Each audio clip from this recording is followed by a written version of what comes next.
Hello friends, पिछली video में एक करमैन प्रॉफिट पढ़ रहे थे हम। ये थोड़ा कॉम्प्लिकेटेड क्लासिफिकेशन था, इसमें बहुत सारी चीज़ें हैं, तो हम आपको आज ये बता देते हैं फिर से। Basically Ackerman Proffit classification Venn symbolic system पे बेस होता है। ठीक है, इसमें होता क्या है, बेसिकली सबसे पहले एक बॉक्स होता है। ठीक है, ये एक बॉक्स है। ठीक है, इस बॉक्स में हमारी बेसिकली हमारी होती है, यहाँ पे होता है हमारी डेंटोफेशियल अपीयरेंस की। डेंटोफेशियल अपीयरेंस क्या है? ठीक है, डेंटोफेशियल अपीयरेंस, और इसमें आता है हमारा एक तो प्रोफाइल। ठीक है, देन उसके बाद आएगा आपका इंसाइजल डिस्प्ले। ठीक है, देन उसके बाद आएगा हमारा लिप। ठीक है, देन उसके बाद एक ये सर्कल है। ठीक है, सर्कल में हमारी बेसिकली हमारा टिथ या आर्च फॉर्म आता है। टिथ और आर्च फॉर्म।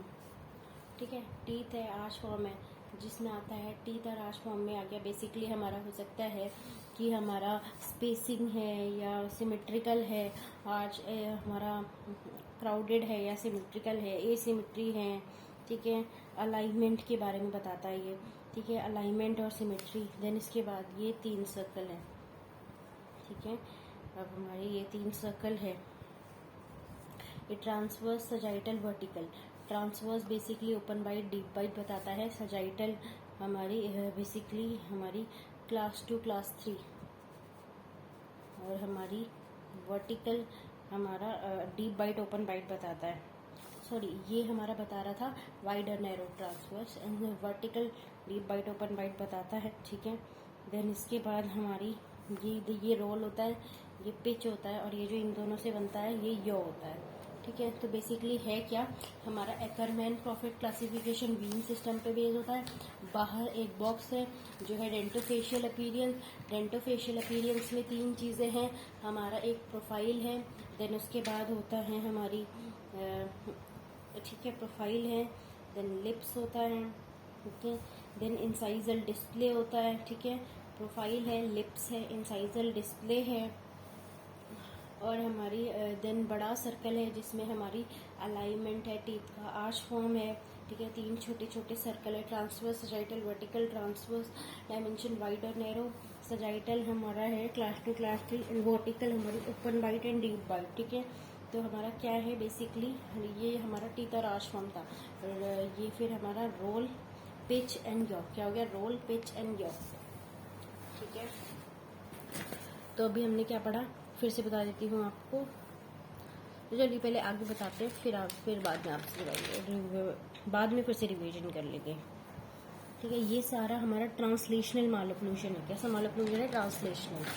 अब हमारा होता क्या है, हमारा यो, पिच, और हमारी ये जो था ना यो, पिच और हमारा रॉ, ये हमारा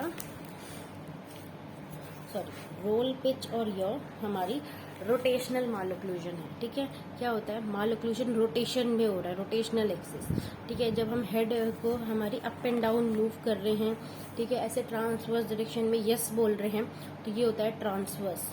ठीक है, और जब हम हेड को ऐसे नो में रोटेट कर रहे हैं अराउंड अ वर्टिकल एक्सिस, और अगर आप साइडवेज रोटेट कर रहे हो तो ये होता है एंटीरो पोस्टीरियर एक्सिस में।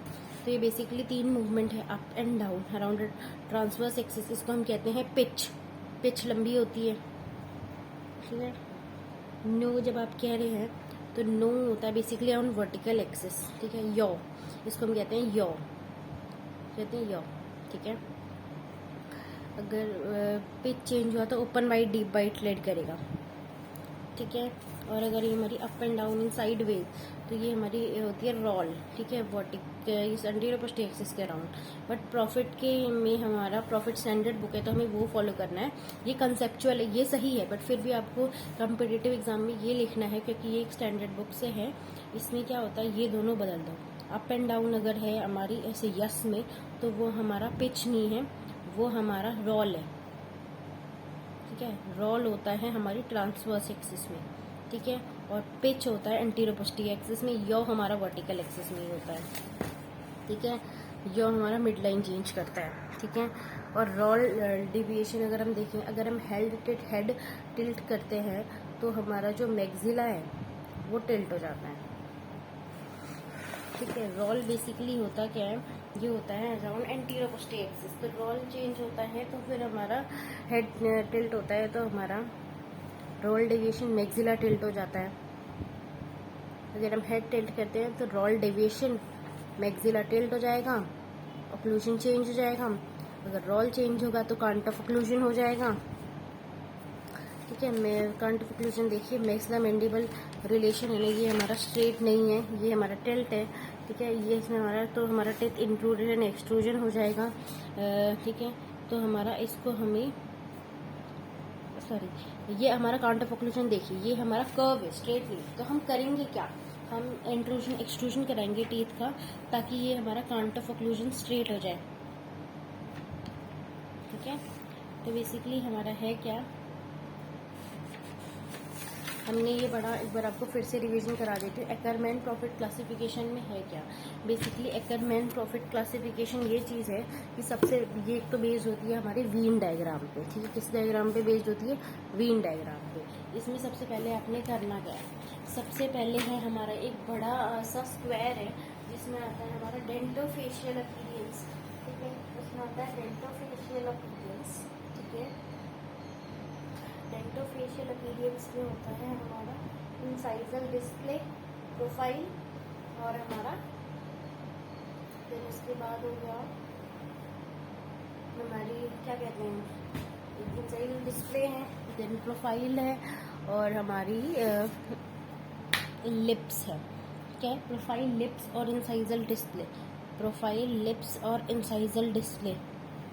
और अगर हम अंदर वाले सर्कल की बात करें तो इसमें अलाइनमेंट, टिथ और आर्च फॉर्म होता है, तो इसमें भी स्पेसिंग, सिमेट्री, क्राउडेड सिमेट्री या एसिमेट्री, 3 सर्कल अंदर, transverse, sagittal and vertical. Transverse जो होता है ना, ये बेसिकली हमारा हमारी ये देखिए वाइड है या नैरो है। सजाइटल अगर हम देखें तो क्लास 2, क्लास 3, और अगर हम वर्टिकल देखें तो ओपन बाइट और डीप बाइट, ठीक है। तो क्या है, एकरमैन प्रॉफिट क्लासिफिकेशन हमारी वीन डायग्राम में बेस्ड होती है। ये बेस्ड होता है ट्रांसलेशनल हमारी माल ऑक्लूजन पे, सारा ट्रांसलेशन माल ऑक्लूजन है, वीन डायग्राम पे बेस्ड होता है, ठीक है। बॉक्स है, बॉक्स के अंदर हमारा है डेंटोफेशियल अपीयरेंस, इसमें है हमारा डेंटोफेशियल अपीयरेंस, ठीक है। और हमारी उसमें है हमारा प्रोफाइल, लिप्स, और हमारी जिसे हम कहते हैं इंसाइजल डिस्प्ले। डेंटोफेशियल अपीयरेंस में क्या है, प्रोफाइल, लिप्स और इंसाइजल डिस्प्ले। डेंटोफेशियल अपीयरेंस में है प्रोफाइल, लिप और इंसाइजल,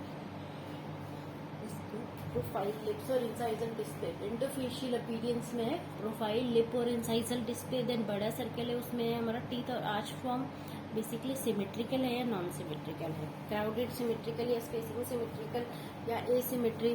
देन छोटे 3 सर्कल, ट्रांसवर्स, सजाइटल, वर्टिकल, ठीक है। ट्रांसवर्स हमारा वाइड और नैरो, सजाइटल क्लास 2, क्लास 3, और वर्टिकल हमारी ओपन बाइट, डीप बाइट, ठीक है। Roll, yaw, sorry pitch, roll and हमारी ऊपर वाली यॉ, ये बना हमारा रोल, पिच और यॉ, ओके।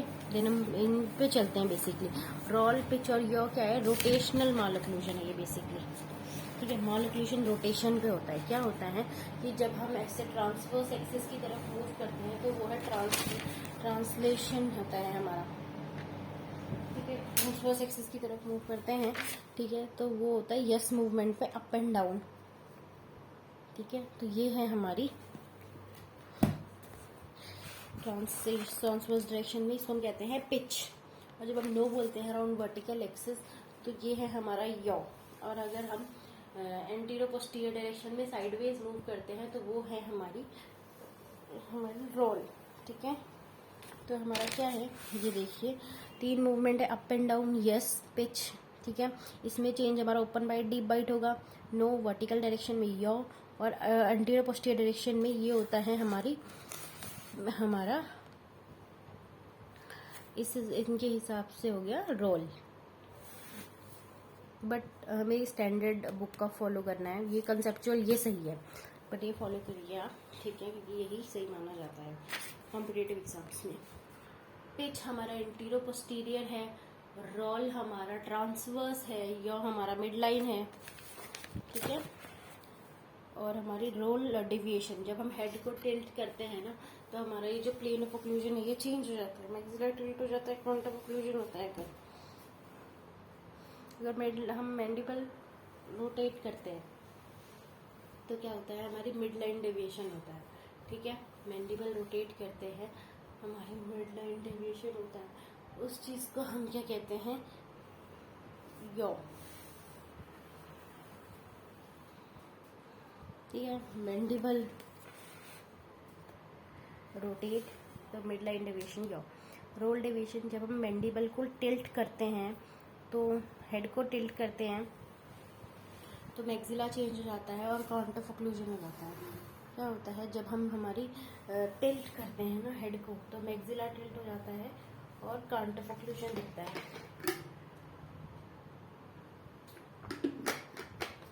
अगर आप हेड को टिल्ट करेंगे तो मैक्सिला टिल्ट हो जाएगा और जो काउंट ऑफ ऑक्लूजन है ना वो हिल जाएगा, ठीक है।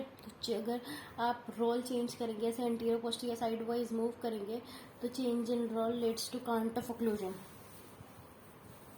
ठीक है।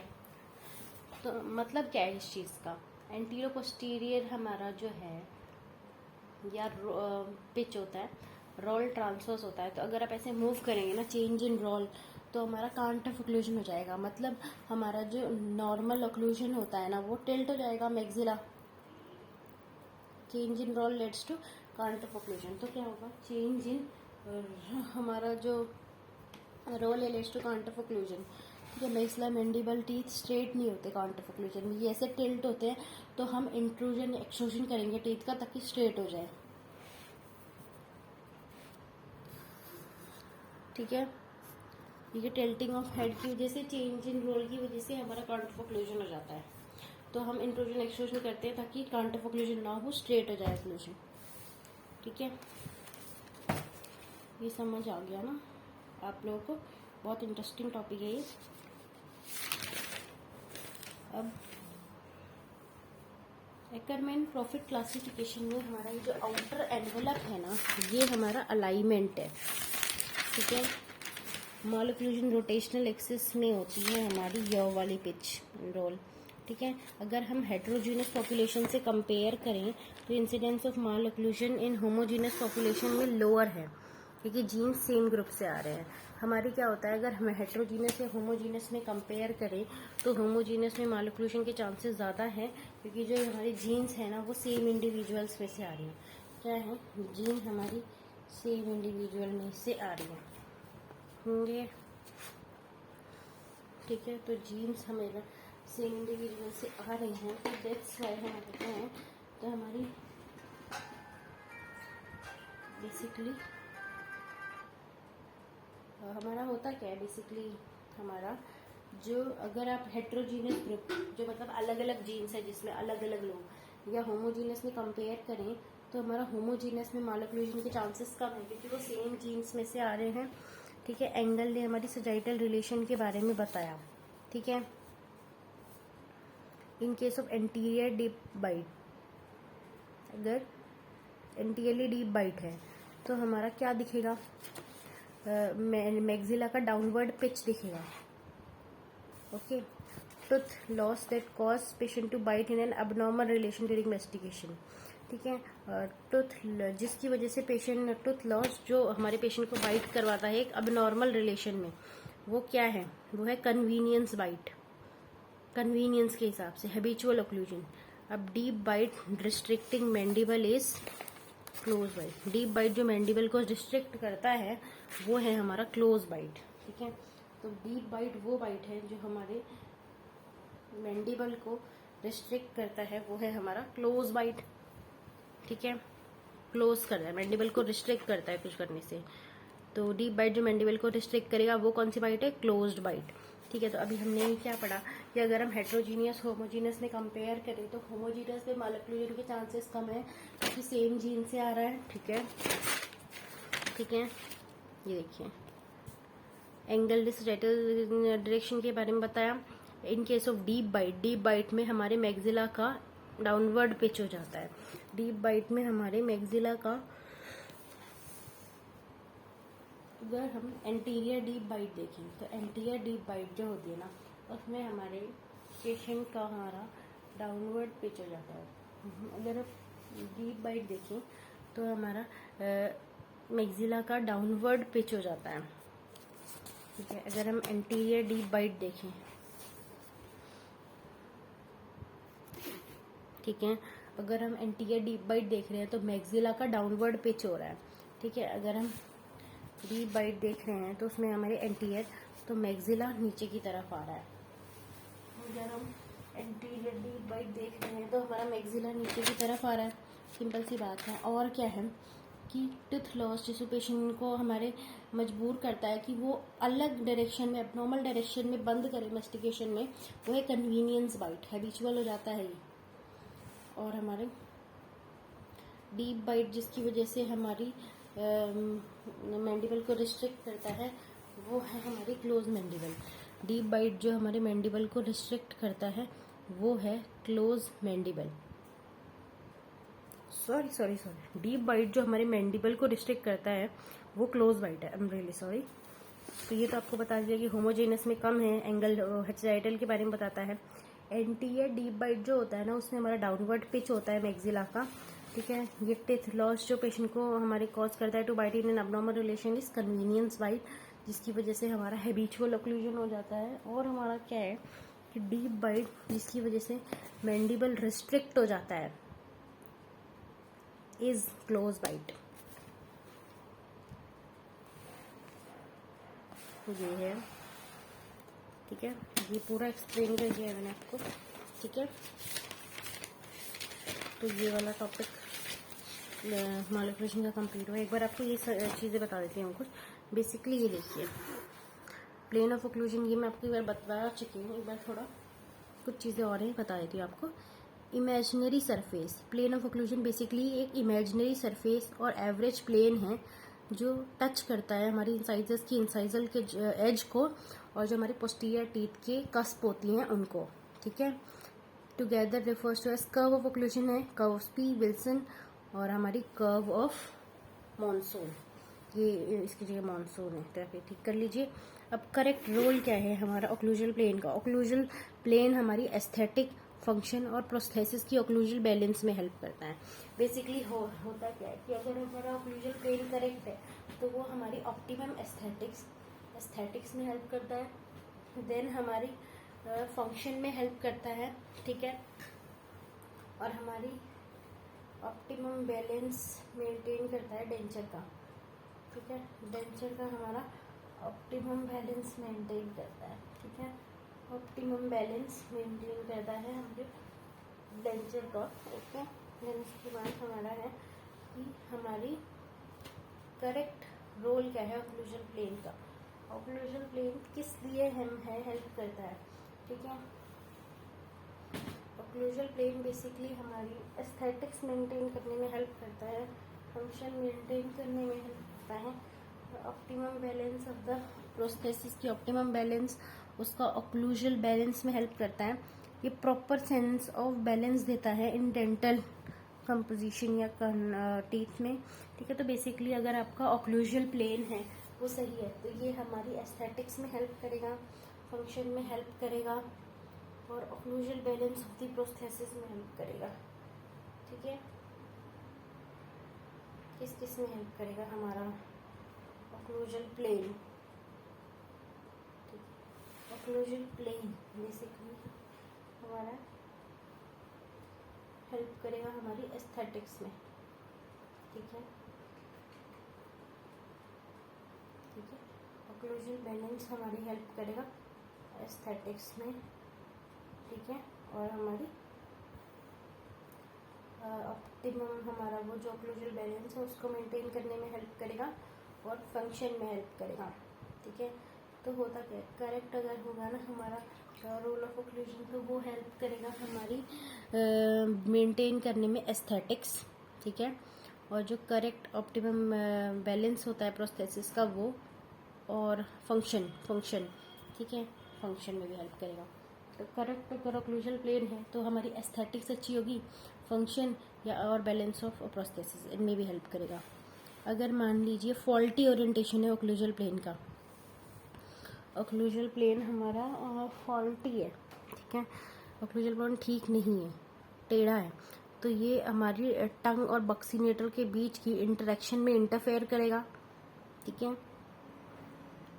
फूड एक्यूमुलेशन हो जाएगा इसकी वजह से सल्कस में, चीक में, ठीक है, ठीक है, और चीक बाइटिंग हो जाएगा। तो इन सब की वजह से बेसिकली डेंचर जो है उसकी इंस्टेबिलिटी हो जाती है, ठीक है। तो होता क्या है कि faulty orientation of occlusal plane, अगर ओक्लूजल प्लेन हमारी फॉल्टी है तो वो क्या करेगा, एक तो हमारी इसकी वजह से हमारा इंटरफेरेंस हो जाएगा हमारे किसमें, एक हमारे टंग में और बक्सीनेटर में, ठीक है, इंटरफेरेंस हो जाएगा टंग बक्सीनेटर, फूड एक्यूमुलेशन हो जाएगा सल्कस में, चीक में, टंग हमारी बाइट हो जाएगा। तो ये सब मिलके हमारी इंस्टेबिलिटी कर देंगी डेंचर की। क्या है, अगर ओक्लूजल प्लेन प्रॉपर नहीं है तो देखिए क्या होगा, टंग बक्सीनेटर के बीच में प्रॉपर एक्टिविटी नहीं होगी, फूड एक्यूमुलेशन होगा चिक में, सल्कस में, और टंग मेंटेन नहीं कर पाएगा हमारा, कुछ टंग बाइटिंग हो जाएगा, बेसिकली फंक्शन नहीं होगा इनका, टंग बाइटिंग। तो ये सब इंस्टेबिलिटी ऑफ डेंचर कर देगा। कर्व्स भी फ्रंट से बैक तक जाती है, ठीक है, ये बेसिकली हमारी मैक्सिमम ओक्लूजल स्टेबिलिटी के लिए होती है, ठीक है।